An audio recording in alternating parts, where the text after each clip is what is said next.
Hello, I'm Aaron Vanderhelm, current junior at Grigori High, and I'm currently serving as the Stantee Section Sentinel, and I have been raising market hogs for the past 2 years at the Stanislaus County Fair, and alongside of that, I also have this SAE project working for Moeller Bros, and where we farm a wide range of agricultural commodities, including almonds, walnuts, corn, and some winter crop as well. I enjoy my job very much, and there's a lot entailed, and there's never a slow moment here because we're always doing something. Here we're in one of our orchards right now. This is our almond orchard, and across the street here we have our corn open crop field. So some of my daily tasks that are included in the job just in the almond orchard is just taking care of the well-being and the needs of the trees and also the ground. So that needs to be, you need to be able to identify problems and needs for the trees, whether that be if there are mites or if they even need just more water. That's stuff you need to be able to identify and tend to as well. So a lot of the things is keeping varmints out of the orchard and keeping up with the irrigation system so you don't have blowouts and that the well-being of the trees are preserved. All the way up until harvest and even after that. A lot of the things that we do is cutting out limbs when they fall, make sure there's no stress on the trees, and when we need to start keeping down on the water for so that we can get ready for harvest. Here we've already harvested these trees, but they're doing good so far. So those are some of the things we do in the almond orchard here, and then of course all the needs when it comes to harvest time, sweeping, harvesting, and so forth. This is one of our 2 walnut orchards that we farm, this one being 25 acres and the other being 18. We just got done harvesting these 2 weeks ago, I believe. Got some walnuts out here still, didn't pick them up all the way. So the daily tasks in this orchard is pretty much the same as almonds, although these do have a little bit more to do as far as maintenance because they are a little bit more fickle. So we actually have to spray something on these trees that we call sunscreen to protect from the heat. So if you look over here, actually some of it's still on here. Probably going to do it once it gets hotter, but that white stuff on here, that's actually sunscreen to protect from the heat. And actually on the other side here, you can see that webbing, that darker brown, that's mites. So we should probably come out here and spray some miticide as well. But these are some of the things you need to be able to identify in walnuts because they are more susceptible to disease like crown gall, and which happens at the root. The roots is something that you really need to watch out for in here because if you get a little crack and dirt gets in there, you'll get crown gall, which almonds are actually more resistant to. So you actually have to come out here and I think pour diesel on them. I don't know if you guys care about that, but those are just some of the things we do here in the walnut orchard.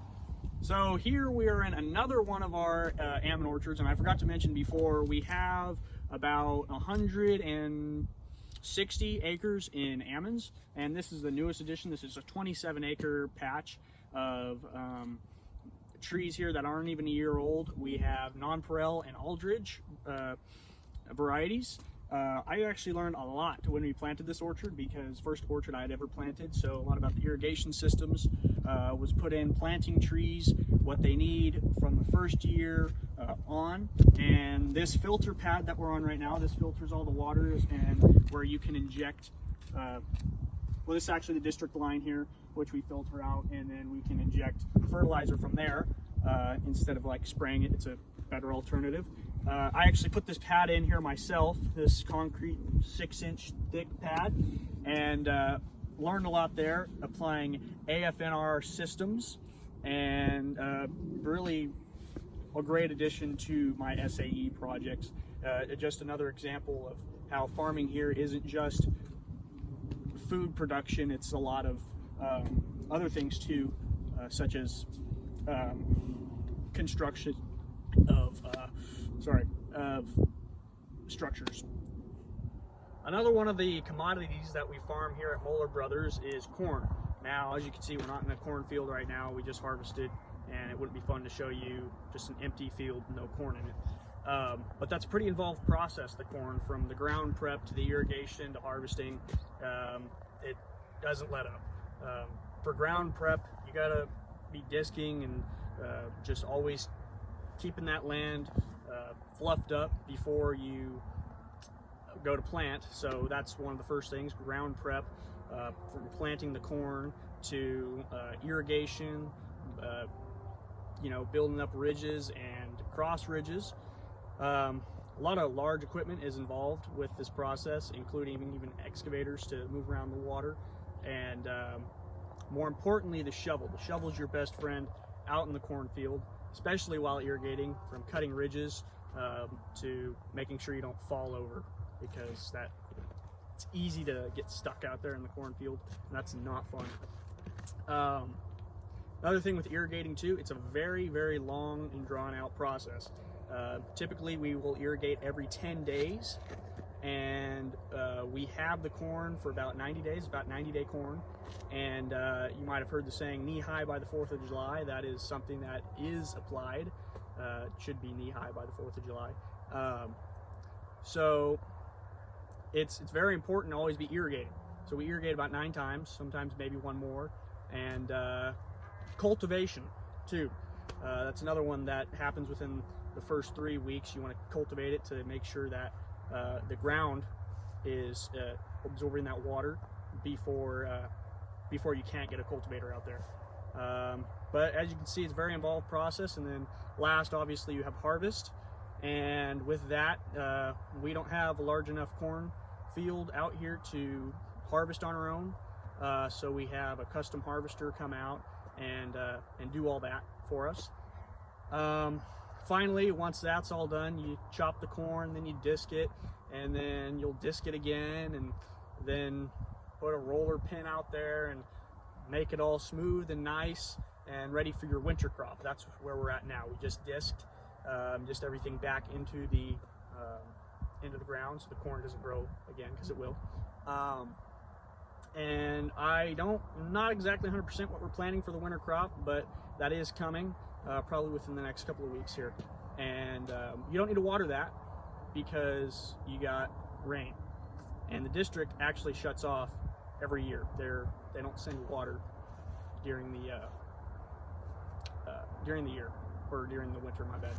So the weather will basically do most of the work for the winter. Another one of our commodities is beans. Now, beans and corn, they're done in the same field but alternate years, because what happens is when we grow corn, nitrogen is a huge ingredient that corn needs and really can't survive without. So it just sucks all of it out of the soil. So when you go to plant corn again, it'll be depleted of nitrogen. So what we do is we will plant beans, and we do black beans, but you can see this with soybeans as well. It'll do the same thing, but it'll actually put nitrogen back into the soil so that you can rotate your crop again. Now, even though we do this, we still will actually put the UN37 nitrogen in when we irrigate our corn. But so we've actually planted corn this year, and we're going to do corn again next year because we do fertilize it. But for the past 2 years, we have done beans, which is basically, irrigation wise, it's like the same thing. It's, you know, open crop irrigation, which is, you know, just involved in a ditch that you open up the valves, and, you know, it's, you have checks and cross ridges that you cut with the shovel.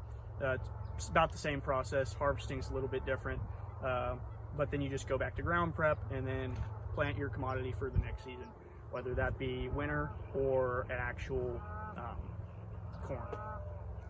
So with all of these commodities, all these crops that we grow, it is hard not to learn something from, you know, just driving all the different equipment that's involved to learning the skills and being able to identify aspects of this crop that are involved with ecology, biology, and even horticulture in some cases.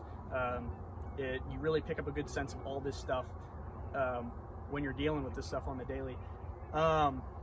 So I've learned a lot, not only about operating equipment and how to keep plants alive, but you know, what to look for, and even more not about agriculture, but how it's such a big community too, because this is more than just, you know, farming for money. It's, you know, there's a lot of cases there's not money in what we do out here.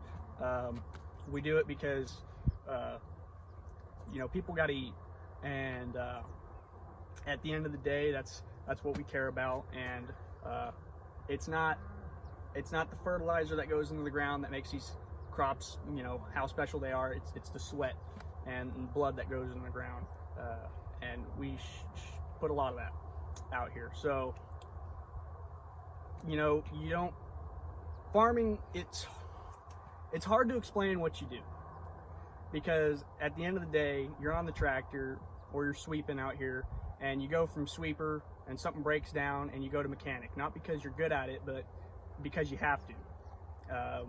And there's many different hats that you may be good at, but at the end of the day, the hats choose you. From mechanic to manager to farm hand to truck driver, it doesn't matter. A lot of jobs included, and there's no real description about what we do out here, just whatever needs to be done.